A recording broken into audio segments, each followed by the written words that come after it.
जब शाम की सुर्खियाँ रात की गहरी स्याही से गले मिलने लगीं।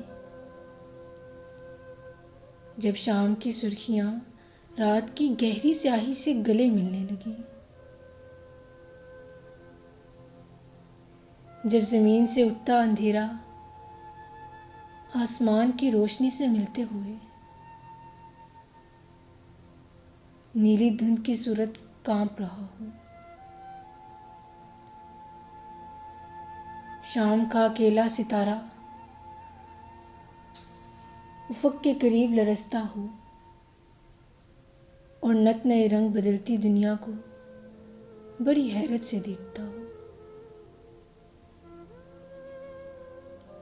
शफ़क़ के अनाबी गुलाबी रंग अंधेरे में घुलने मिलने लगे।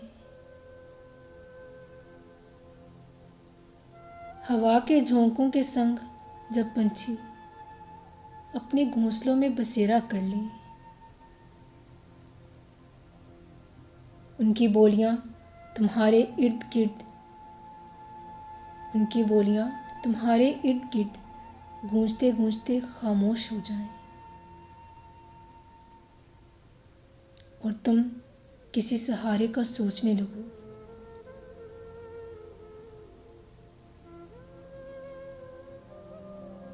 तब तुम लौट आना। हाँ, तब तुम लौट आना।